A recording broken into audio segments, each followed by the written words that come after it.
Welcome back to the Dirt Road. I'm here with Mr. Rick, who's about to vape. What's up, I interrupted him. Yeah, you vape, bro. I didn't know we were rolling. Yeah, we're rolling. He could vape. It's okay. Yes, Vapes. I do. All right. Welcome back to the Dirt Road, everybody. Thanks for being with us. We are about 2 weeks past the election, right? About 2 weeks past the election. Today is November 20. Oh, today's the day Kennedy died. November 22nd. That's right. Yeah. Oh, I forgot about 61 years ago today. God rest him. I really hope Bobby Kennedy Jr. is able to convince Trump to finally release those. I think he will. I think he said he would, and I honestly think he will this time. I think promised it his first term, and he didn't. And he said there were people who convinced him not to, whatever, but they were all neocons who convinced him not to because they were probably involved because they're all part of that bureaucrat state corruption. It's just the historian in me, Mike. I think we have a right to fucking know. I don't care who it embarrasses. I don't care who's still alive. All these excuses that they use. National security. Come on, national. What? Stop. The Soviet Union's going to come back and get us. Come on, No. Stop with that crap. No, you need to. They need to release it. It's well past time, and at the very least, Bobby Kennedy deserves those answers. But really, the American people deserve those answers. Yes. I mean, our president was murdered, and historians deserve access to those files so that they can write books. The American people have the right to know what happened to John F. Kennedy. This shit, especially since 9/11, is classifying everything. I mean, the president's dinner menu. I mean, everything is fucking classified. Well, they classify everything, and they use classification as a weapon, right? So that's what the bureaucrats. That's a bureaucrat state weapon. They use it to weaponize government against you, because if they can classify it, they can keep it from you. Guess what? You can't vote against it. Well, and then they could do whatever they want, right? Because we don't know.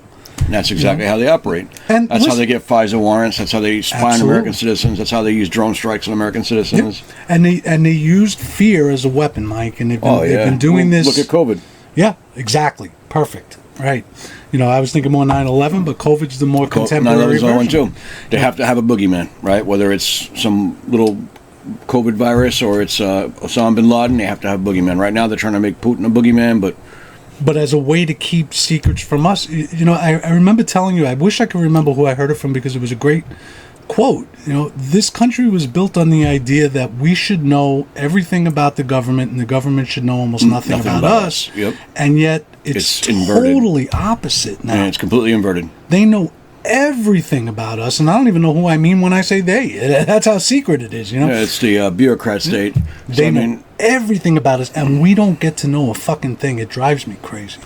There are dozens of different intelligence agencies and bureaus, right? Yep. Over half of them are classified. You can't even know they exist, much less that they you know what I mean? Yeah, exactly, right. The actual agencies are classified, not just what they do. That's insanity. That's absolute insanity. The fact that a president was murdered 61 years ago, and listen, you know what? Maybe it's a big nothing. Maybe it's nothing. Maybe it was Sam Giancana and the mafia, like people are saying. Maybe it was an inside job. Maybe it was a rogue CIA agent. I don't know. But when they hide shit from us, that's when you start thinking conspiratorial, right? Because otherwise, why are they hiding it? Well, look at the UFO and UAP stuff, right? Congress is doing their hearings the last couple of weeks about the UAP, about the UFO subject and all this stuff, right? And if you're paying attention to it, a lot of it is salacious without really meaning much of anything. But there's really, really crazy nuggets in there that people would blow their minds if they actually realize what they were saying. Talking about, defense contractors that are holding exotic materials. Okay. Exotic materials is a euphemism, right? It's their way of saying we've got materials manufactured off planet. These are things that are not manufactured by any nation on our planet. And we've collected this stuff and turned it over to our defense contractors. And unless we're really being invaded by aliens and we're all about to die, in which case I do want them to keep that secret till the last minute. Other than that, there is no reason for us not to know almost everything about what our government is doing and what they know. They use the idea of quote-unquote national security, especially since 9/11. But even before that, you can even go back to the Cold War. Yeah, since World War II, really. And they use it as a weapon to just classify everything, and now we have no idea what really, really goes on. And then they get mad at us for being, quote-unquote conspiracy theorists, right? Right. Well, if you're not going to let me know something, I'm going to wonder even more. Right. That's what smart people do, right? You wonder. And if you don't get an answer, you have to create an answer. Well, that's it. Listen, I think this all begins with the OSS in World War II, right? Mm-hmm. And the amount of power that they were able to coalesce in that organization when they formed the CIA after. And I mean, look, from its inception, we've heard from people at those high levels who said they're out of control. Yeah. You know. And listen, I think I told you this once before, and I wish I would have looked it up. But here on the dirt road, we just travel. We're supposed to be talking around. We're supposed to be talking about whether or not the election was a mandate, but here we are talking about UFOs and CIA conspiracies. But Harry Truman wrote an article, an op-ed. Yes. After Kennedy was killed, and it wasn't quite a mea culpa, but it was close about creating the CIA, and that it just got out of control, right? This thing grows. And if you ever read that book on East Germany I lent you about a year ago, by the way, you know what we call it when you loan somebody something and they don't give it back? Theft. It's called theft, So I'm going to say from now on, at this point, I think I could say the East Germany book you stole from me. You'll see that actually Honecker and a lot of the East German leaders, they got terrified of what the Stasi became. Oh, yeah. Because it grew into such a Frankenstein's monster, right? That it was going after the people who created it. Yes. And that kind of is what happens. But in this country, we have a right to know. I don't want to hear about national security. Don't tell me my life is at risk every fucking 2 seconds. We have a right to know these things. Anyway, maybe Tulsi Gabbard will help out. And I think she will. I think she's going to be a bulldozer in that. So the team he put together in that regard, I think we're going to see disclosure at a level that most people couldn't even possibly imagine. I hope so, because it's the only way you actually fix this problem with this and is exposing them. Sunlight cleanses, right? And this needs a tremendous amount of sunlight to make it right again. Absolutely. And, we've had a lot of people run for president promising to do the things Trump's promised, right? Yeah. And they never do. And, this just popped in my head, too. It's all about back then. One of my favorite political... You want to know why they hate Trump so much? You want to know why they try to kill Trump? You want to know why they call him a racist, do everything they can to destroy him? Great quote. One of my favorite quotes in history from, believe it or not, Strom Thurmond. Do you remember that guy? Oh, yeah. So he was governor of South Carolina. He was a segregationist. Lived to be 100, I think, right? He was still in the Senate.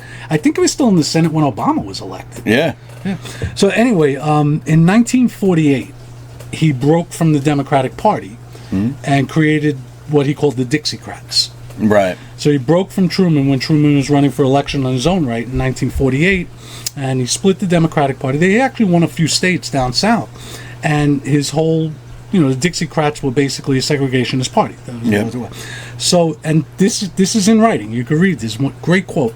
So he was asked in an interview, why are you doing this now when Truman is saying nothing different than Roosevelt said for 12 years? About civil rights. So Roosevelt said the same stuff Truman says. But you never did this to Roosevelt. Why are you breaking off from Truman? You know what his answer was? He said, because Truman means it. That's it. Truman means it. Smart. And just keep that in the back of your mind all the time when you're thinking about politics. People say things, they don't all mean it. Yeah. Right? So when Truman was talking about civil rights, he meant it. Roosevelt was talking about civil rights, he was playing politics. Yeah. Right? Trump means it. And that's why there's the hatred towards him. He's not saying anything different than Obama said when he was running in 2008. Yeah, about foreign policy and CIA and intelligence and all of that. Yeah, but he actually means it. Trump means it. Yeah. And that's what scares And he'll actually do it. And that's why they have to destroy him. And that's why they're trying to kill him constantly and everything else they're doing to him. Yeah. All right, so there we are. Back to Trump. That's the weave that Trump calls, right? So now we're back to where we started. But you got a nice little segue into it. But yes, Truman meant it, and Trump means it. Yeah. And I think that's just a great quote. I think that just explains 100%. Politics to a T. You know? Perfectly said. So Mike and I were talking off camera before. We have a slight disagreement. I wouldn't say an argument on this. I don't know who's right or wrong. But so, Mike, we were talking about the election, and we've heard many, many times from Trump and Trump's team that this was a landslide and that he has a mandate. Yeah. So why don't you start off, and then I'll argue with you if I see a need to argue, but you seem to agree that this was a landslide, and at least I think you said it was a mandate, right? The mandate definitely landslide. Yeah, I mean it's not the Reagan landslide. No, obviously not even remotely, right? But still, all in all, in the modern scheme of things, the way things lay out in the country, the way things are now, I would definitely call it a landslide. And a mandate, 100%. He got the popular vote. He got the electoral college, obviously. I mean, I think that is absolutely a mandate. And if we were talking mandate for what? A mandate for the kind of change that he's talking about, to do the things he's talking about doing. So I think it's a populist movement for change. So they're saying people on all sides are saying, okay, we've had enough of this. It's gone too far now. We want it brought back to here. And they feel like he's the guy that's actually going to get that done. you know. So I think it is a mandate from the people to say, okay, restore the country, you know, restore the manufacturing, restore the agriculture, restore the country back to what it should be. You know, end the corporatism in our government, end the cabal and the corruption, and restore the country back to what it should be. Fix it, basically. All right, fair enough. I mean, as far as landslide goes, I think, you know, I would take landslide in two different ways, right? I think in the contemporary way, yes, because we've had such close elections, with the exception of '08, since Clinton.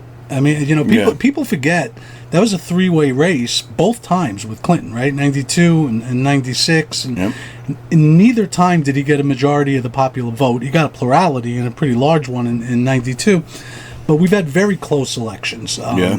Again, with the exception of Obama's first election in 08. In 08, yeah. He won. He won handily. Really easy, and much easier than Trump even did.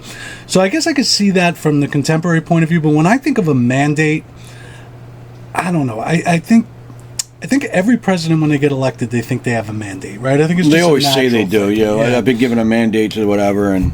But I think when you look back at it, it's not even about the numbers, because Obama thought he had a mandate, and Obama, like you just said, he won handily. I mean, we could pull it up here if you want, but he won. To my recollection, he won by about 7% of popular votes, 6-7%. He won. Yeah, he won big. 2008, he won big, and his coattails were big too. I mean, he had like 57, 58, 59 senators, somewhere around there.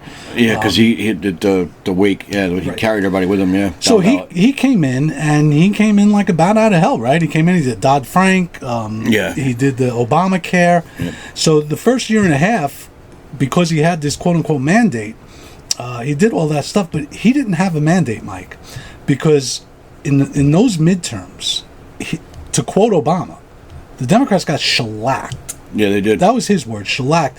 And it wasn't just the shellacking at the national level. I mean, from dog catcher all the way local to city council. Yeah, he got demolished. Demolished. I think it was the biggest amount of House of Representatives turning ever. I think it was like 60 something. It was bigger than the Gingrich revolution.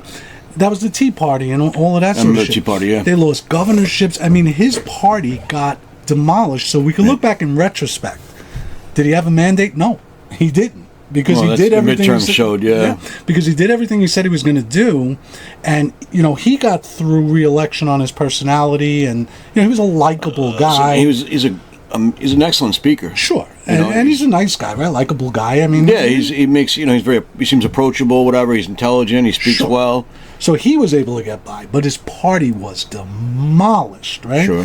So was it a mandate? Well, it seemed like it at the time, but looking back in retrospect now, no, it really wasn't. Yeah, that makes sense. Well, I guess we'll find out in our midterms coming up in 2 years, right? We'll see what the midterms look like for Trump. Yep. And that's why we were saying before, he's got to do everything that he can in this first year. Yeah. The first year is critical for him because he's got a 4-year term. He's got, at best, a year, because after that first year, going to that second year, now all the senators are running and the congressmen are running and everybody's running for their races, and they're going to be less likely to want to put themselves out there to do these things. Right, exactly. So he's got to take that first year and hit the ground running. So unless his popularity gets up to 55, 56%, and then they have to run on him, right? And they but if not, and they feel like they have to run away from him, we see that a lot. That's why the midterms are the way they are, usually, right, throughout history, or at least in modern history. So we'll see. But at this point, I don't know that he has a mandate. Maybe, but even though it was such a close election, and it was close in the popular vote, right? He only won by 1.5%, 2%. I do kind of agree with you. I don't know if I would use the word mandate, but there's some message out there, right? We don't know what it is, but I think Americans were sending some kind of message, because this was basically a re-election. It got missed by a lot of people. It wasn't really spoken about a lot during the election, leading up to the election. But this was, to me, like probably the biggest indicator, or one of the things I looked to that told me that he was definitely going to win. What's that? You had all these Democrat candidates, like in congressional or Senate races throughout the country, that were actually adopting some of his stances on things. They were aligning themselves with him. Especially on some immigration. Of immigration was the biggest one, but even with certain other things, they were aligning themselves with his policy on those things. To me, that's where I feel like that gave me the insight that okay, he's definitely going to win this thing. And also, to me, it makes me realize okay, this really is a very much populist movement, and it is a mandate. Because I feel like a populist movement that gets him elected, that carries him forward like that, that kind of spells out the mandate that, like, okay, the American people are saying, okay, we want what you're selling. And Mike, you just brought up a great point, and I didn't even think of that, but immigration, I would say there's definitely a mandate, because you're right. There was so many, even Harris. Yeah, she was talking about closing the border and we're going to throw people out if they're criminals and blah, blah, blah. Yep. So I think you're right there. On that particular issue, I think there's a mandate, and I think he's going to have a lot of leeway the first few months. I think people will give him a lot of leeway. I'm talking about voters, not politicians. Not politicians, right. I think the American people give him a lot of leeway to handle immigration. I do think that was a message that was sent. There's also a big economic message that was sent. Like, people want prices to come down. That's a tough job. But he's going to have to focus on that and make sure that he doesn't do anything that brings prices up more. Yeah. Because he will lose popularity like in a heartbeat. Yeah. Oh, he'll lose his midterms drastically if he does that. Because people are expecting. If he can't bring prices down, and bring median income up, right, his midterms are going to be a disaster for him. Exactly. Yeah. So those two things, I think, definitely that message was there. The other ones, it's hard to read, right? I mean, was this more of a rejection of the last 4 years? Was this, more people coming towards Trump? Because I don't think people's minds get changed by debates and things like that. I think it's the realities on the ground. Right. Exactly. So exactly. I don't think people all of a sudden, were talked into loving Trump as much as they were just, my everyday life is not that good. Prices are too high. I'm paying a fortune for insurance. I'm reading about wars all the time. I'm going to vote for this guy. I think so. I think there was I think people saw that. I mean, look, we talked about this before, but the disparity was pretty clear, the contrast, right? So you had his 4 years versus Biden's 4 years, and you got a very good contrast to compare things and say, okay, which one was better and which did I like more? Right. People weren't dying everywhere under his 4 years as they were in Biden's. Prices were much, much more reasonable, and there was much more money to be had when he was president versus Biden. So it was a pretty dramatic contrast. But, so I think that was a big part of it. So, yeah, it wasn't so much people voting for Trump, per se, as they were voting for his policies and his kind of way of doing things, so that things go back to normal, get restored, and there's more money. Now, on the other hand, if you want to look at it from the other point of view, right, maybe it was because this was basically a re-election.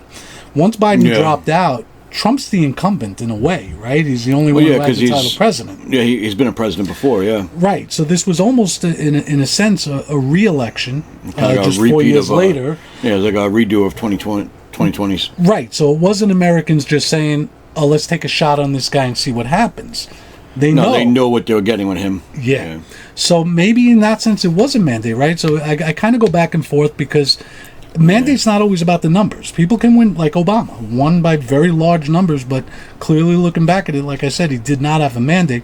Bush won his re-election by a very slim margin. He declared he had a mandate, and he destroyed his party.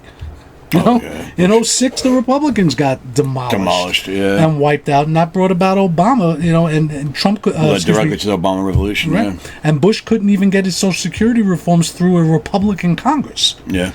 So he didn't have the political capital he thought he had.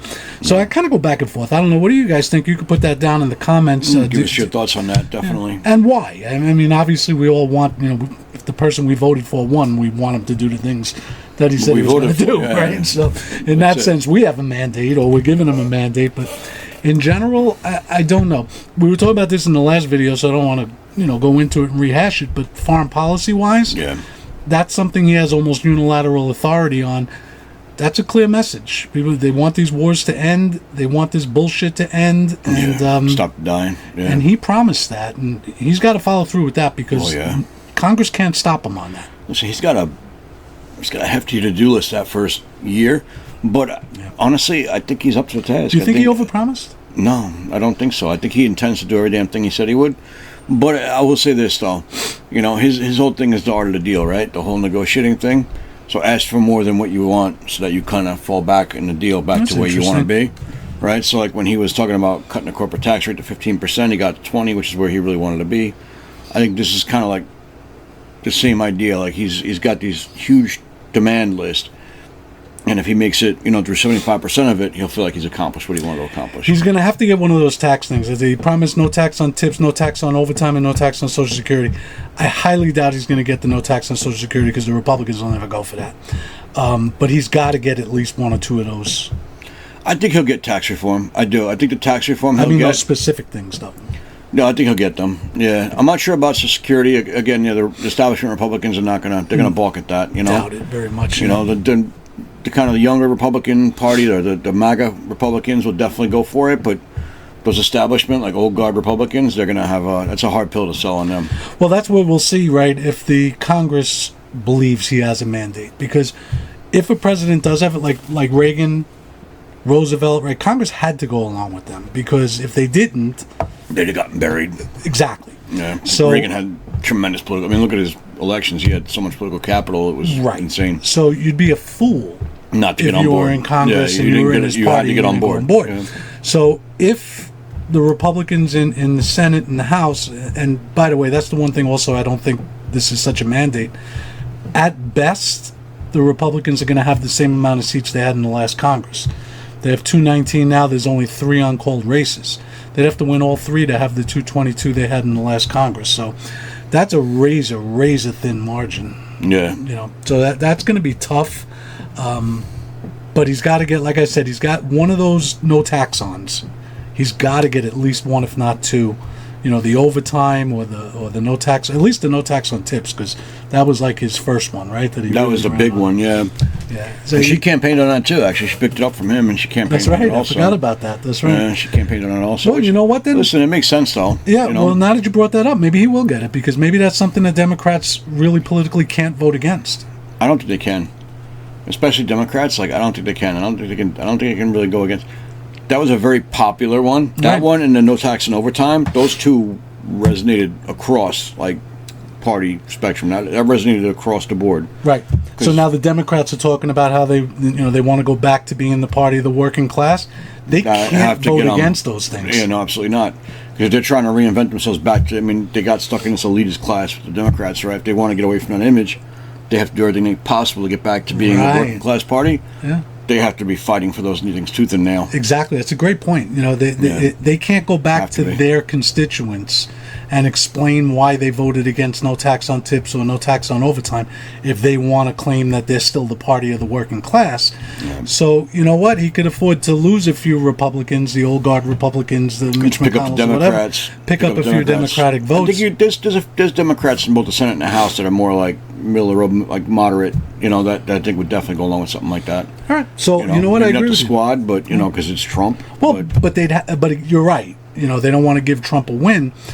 Can't give him a W, right? But how do they then go back to their constituents and say, we voted to keep this money out of your pocket? I think Trump's put them in a pretty tough spot there, and I think, you know what, the more that we talk about this now, I'm a little more convinced. I think he'll get those 2. That's kind of why I think he's going to get it, because I think it's kind of a mandate. That, I think, is a mandate. I think, people across the entire spectrum want those things. There's certain things you convinced me right here on camera. There's certain things on policy-wise. He was smart the way he drafted policy this time, the way he spoke about it. He really did paint them into a corner, because he took a lot of their, with Democrat side, he took a lot of their, a lot of wind out of their sails with things, because he took a lot of points that would normally be on their side of the aisle and brought it around and made it like a MAGA thing. And so it forced them to kind of, if they go against it, then they're just making themselves that much more elitist, and he can bury them with that, or they have to get on board if they want to try and survive politically. So, and let's see what they do with wars, because Democrats have really been, Republicans do, they both have really carried this Ukraine thing. If Trump really does want to end this, remember, it was always the Democratic left and, the old-fashioned conservative right that were always anti-war. The Rand Paul type right wing, right, and the AOC type left. The one place where they always seemed to meet was a distrust of the military-industrial complex and a mistrust of the intelligence agencies. Yeah, those two. And then you had the centrists, who were more like the deep state, like bureaucrat state kind of people, the establishment class that wanted to keep it alive. We'll see. I mean, will Michael Moore now make a video about how we shouldn't be getting involved in Ukraine? I doubt it. But I put it on X. I put a post on X the other day about this, about exactly that. I said, the neocons the neoconservatives and the neoliberals, coming together is nothing more than, it shows you just, big government equals big grift, basically.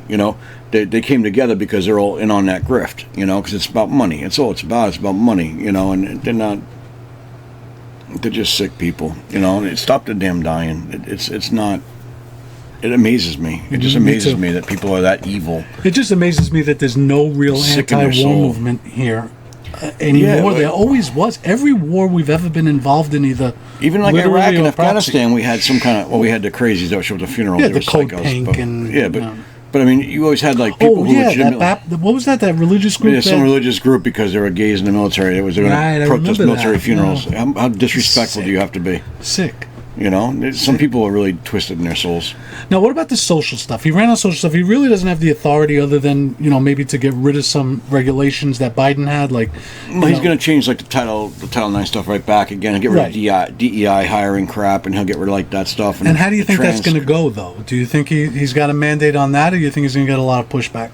Because Republicans always seem to acquiesce to that sort of shit after a while, I think he's going to. I think there's a mandate on it. So I think that I think everyday regular people, regardless of political stripes, are kind of fed up with it, and they're sick of it. They went too far. Well, I mean, you got half of 1% of the population that demanding the rest of the population play fantasy with them. No, stop it. Go sit down. Look, if you want to live as a woman, go live as a woman. I don't care. It's your business, But demanding everybody else play along in your fantasy, it doesn't work that way. This is the real damn world, and people have no patience for it. So I think there's definitely a mandate with that because it's a very populist sentiment, that this whole blowback against the whole trans craziness and everything else. Like this new congressman, who's biologically a male, he's still got a penis, but he wants to use a woman's bathroom. All right, guy, if you really want to use a woman's bathroom that bad, go get it chopped off. If you're that committed to who you are as a woman, look, that's just that's a game, right? I mean, the congressmen have their own bathrooms in their office. And it's all about just political. It's just political pandering. It's nonsense, and I think that's the stuff that Glenn Youngkin was very successful in running against that, even in a pretty liberal state like Virginia, right? Well, yeah, and that's why I say it's a populist kind of sentiment because look, Glenn Youngkin in Virginia, people were like enough, and I think that I think is a mandate because. Again, it's a populist kind of sentiment of okay, we've had enough of the pronoun Nazis playing these games with us. Let's get back to reality. Now, the one thing now I'm going to criticize, because this has bothered me, I've brought this up before. Mm-hmm. Trump stabbed the pro-life movement in the back. I mean, he took all the language out of the platform. He's basically now just passing it off as well. It's up to the states now, right? The Dobbs decision. He's just like a shield to kind of push it away. I mean, this is a man that I saw live. The only time I ever saw Trump live, and I sent you the video the other day. Mm-hmm. Remember, it was at a March for Life rally. Yep. He was the only president ever to come in person. Yep. Others, the expression phoned it in. They literally phoned it in. Yep. George W. Bush and everybody. So he turned on a dime there for political reasons, and that worries me a little bit, that he may do that for some of these other social causes too if he finds that it's a little too inconvenient. Maybe he might. I mean, I think the Democrats, going into this election, right, that big thing that was going to be their big rallying cry, their big banner was going to be the abortion thing. Right. So when Dobbs came down and it kind of put it back to the states, I think it gave them an opportunity to kind of take the wind out of their sails with it and just even take it off the table. And that's what he tried to do. He tried to take the language out so he could just take it off the table even, so it wasn't even a talking point. Yeah, but that's giving in. I kind of agree. I kind of agree. I kind of don't agree. I kind of agree. Especially I get what you're saying. He's boasting on and on about he's the most pro-life president ever. And deep down inside, I think we all knew that. That's probably bullshit. No, he was pro-choice most of his life and everything. But look, it is what it is. But it really did kind of take the wind out of the sails of the pro-life movement. But I think Democrats overestimated. I think they thought that there was going to be more of a backlash to the Dobbs decision, the overturning of Roe, and there just wasn't. Yeah, because I think most people are reasonable and they understand that it just means the states are not going to decide. You're going to vote in your state about it rather than at the federal level. Either that, or the average person just doesn't give a shit one way or the other, or has many other things higher on the priority list. Without a doubt, there's higher things like the fact they can't afford their groceries, their rent, their car payment, their insurance, or anything else. Because Kamala Harris ran hard on that, right? He's taking away women's rights, and it was it. It was this whole back alley abortions again, and which was bullshit. But she ran on that. Yeah, complete nonsense. You can go get an abortion anywhere you want, and it shouldn't be happening, but it does, and it's sick. And Put a freaking condom on. Get some damn birth control. What's wrong I with was you? just Don't about be a to say, fucking animal. let's wrap this up, but we can't leave it at that. We're going to go back and talk about something else. Bobby Just Kennedy. don't be an animal. Don't murder a baby. Come on. They're babies. Don't do that. There's all kinds of ways to mitigate that without having to commit murder like that. That's By the way, a horrible thing to do. the person now that he put in charge of Health and Human Services Yes. is unbelievably pro-choice. Oh no, I know. No, I know. And look, I love the guy. I think he's a brilliant guy. I like the guy. That's the department that has influence over that. I disagree with him wholeheartedly on that subject, that particular subject. Like, I agree with him on a lot of things. I really do. But on that, I'm never going to be. That's a life. You're taking a life. But Trump putting him in charge of that too. That's also a slap in the face to the pro-life movement. It's tough. I mean, I understand that Trump's in a tough spot here. I do like Bobby Kennedy. I was going to vote for him, when he was running as an independent. So I don't think Trump made a mistake putting him in there. I think it's a good thing. I think it's a mistake. But I understand why the pro-life movement would have an issue with it. Yeah, 100%. because he's 100% on the other side of things. But very much so. But I think and this is one of those situations where the Dobbs decision kind of gives you a little latitude with that kind of thing, because the Dobbs decision puts it back to the states. Bobby Kennedy's not going to have as much influence as he might have had before the Dobbs decision, and that's a good point. And realistically, the good things he's going to bring about in that industry, or in that field, I should say, rather, is going to be just far outweigh anything. Sure. And let's not forget that we don't live in a British system, right? I mean, in our system, the cabinet members are there to carry out the will of the president. Yes. So even I'm sure in the interviews that Trump did with people. Yes. Especially people like Bobby Kennedy, who disagrees with Trump on a lot of things. Right? Sure. Remember, there was just last night, Bobby Kennedy was a left-wing Democrat. Yeah, exactly. So, and Tulsi Gabbard too. Yeah. So I'm sure Trump had discussions with them and let it be known that he's going to ask for their resignations the second they turn on his policies or deviate. If they deviate, yeah. So the goal is, that's their job. The cabinet is supposed to carry out the will of the president. They are not independent. This nonsense that the DOJ is independent and Treasury isn't. No, they're not.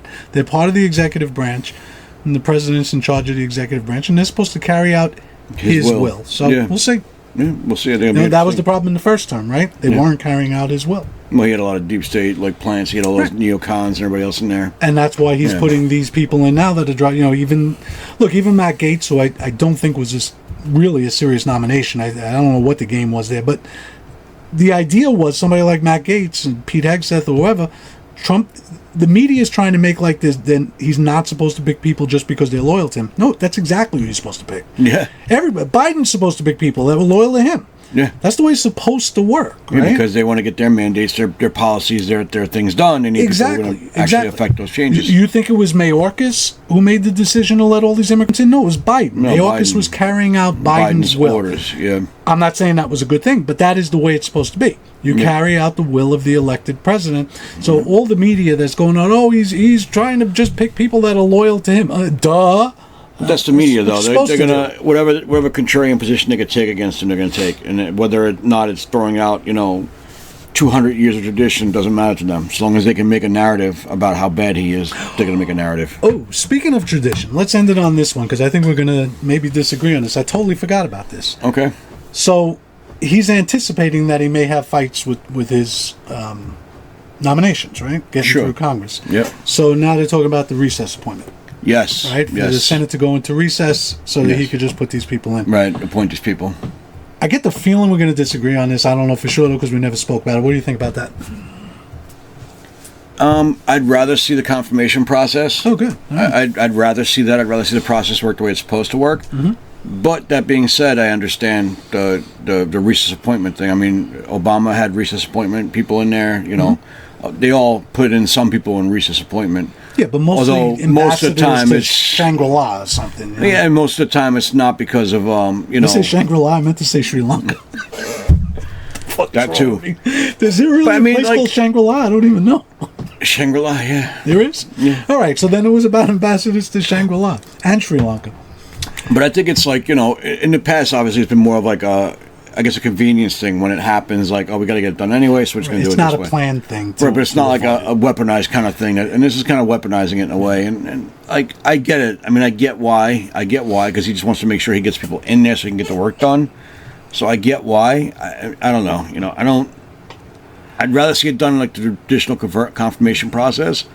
But at the same time, you have those establishment people in there who are going to do establishment things that are going to make it very hard to get things done. So I kind of like, I'm on the fence with this one. It's kind of hard for me. Yeah, I want to see his mandates get done. I want to see his stuff get done.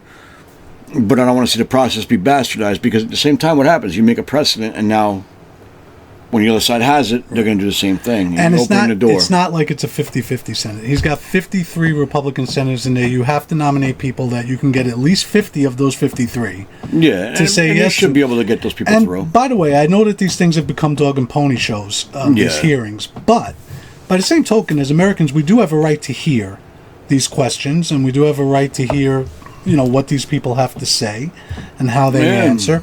And again, I don't like the whole dog and pony show thing, but no, I don't like the idea of purposefully recessing the Congress to subvert the system. Yeah. And if I was a Republican senator, I'd be very upset at that thought, because senators have certain constitutional powers, and one of them is advice and consent for presidential nominations. And they have a right, even though it's a dog and pony show and I hate it, they have a right to it.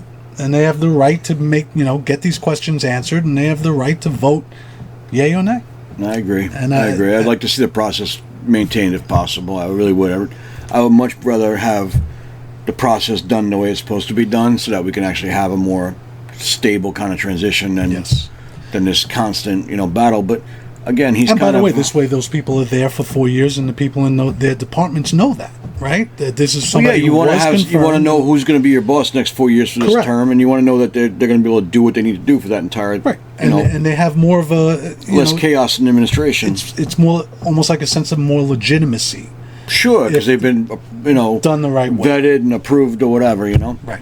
So I really hope Trump doesn't go. I think he'll get them through, though. I don't think he'll have as big a problem as they want to make it out to be. No, I think he's going to get 99%, 90% of them through. There's going to be one or two that are obviously. I mean, Gates obviously would have never got through. I think this Gates one is already. He stepped down. He's down now, and I think that one Pam Bondi seems to be pretty much respected. So I think she'll get through no problem. The only one might have a problem is Tulsi Gabbard, Bobby Kennedy, and maybe Pete Hegseth. But those are the three that I think they're going to give the hardest time about. Yeah. But I think he'll get those three through. I think he'll get them through. I think he'll get at least two of them. I really hope he gets Tulsi Gabbard through, because I think having her as DNI, Director of National Intelligence, that's a brilliant pick. It's just perfect. Brilliant pick. Just perfect, because... Listen, her, Bobby for HHS, and Hegseth for Department of Defense, I think those are all very, very solid picks. And I think Hegseth will be the one who'll give the most headaches about, but I think he'll get them through. I do. Maybe. I think he'll get them through. We'll see. But the reason I said that about Tulsi Gabbard is because, the problem is, and this is why every president... Even Obama, who ran on all the things, like I said before, that Trump ran on, it's got to be so hard, Mike, when you're the president. And you don't really know, right? And then somebody who supposedly does know sits down at a table with you and says, Mr. President, if we don't do this, American lives are going to be American lives are going to be lost, and you don't want to be the one responsible for that, right? And then the president's going to say, well, of course not, and they're going to do whatever this person told them, because the intelligence agencies in the Pentagon briefed the president, not vice versa. Yeah. So he hears what they want him to hear. And I think with somebody like Tulsi Gabbard, and again, who knows, but I just have a belief, somebody like Tulsi Gabbard will not just give him the bullshit that the agencies want him to hear. Why his, will give him the real information. That's why his CIA pick is so good. Mm-hmm. That's why Tulsi is so good. He's putting people in these key positions. Homeland Security. What's her name from Kristi Noem, right? Kristi Noem, yeah. So he's putting people in place that he knows are going to give him the honest answer. Mm-hmm. They're going to end the silos. They're going to end the intelligence community's nonsense of just giving you what they want to give you. He's going to end all that and actually bring him all the real no shit information, so he can actually make a real decision. Right. And they're going to help him dismantle a lot of this fraudulent infrastructure they built around themselves. Yes. So I think I agree with you 100%. I think it's an excellent pick. Yep. Excellent pick. I hope so. Anyway, what do you guys think? Good picks, bad picks? You think they're going to get through Congress? And do you disagree with me? I'm just a traditional, I can't pretend to be, an originalist or somebody who believes in original intent. I know people are arguing, they're going, well, recess appointment is perfectly constitutional. Yes, it is. But everybody knows that the intent of that, when the founders put it in there, was not to subvert Congress. The intent was because there are times where there's emergencies. Continuity of government. And you have to put them in, and it could take, Congress wasn't always in Washington in those days. No, not even remotely. So nobody can argue with a straight face that the original intent of recess appointments was to subvert Congress. It just wasn't. No. So I'm not going to pretend to be somebody who believes in the Constitution only when Democrats break it. I'm going to be that way even when Republicans break it. Yeah, I agree. I like to see the continuity of government, but I want to see it done properly if possible. Yep. It is what it is, but I'd much rather see it done the proper way. Me too. And maintain that tradition, maintain that standard. Let's hope he just gets them all in, or at least almost all of them in, so he can just get rolling.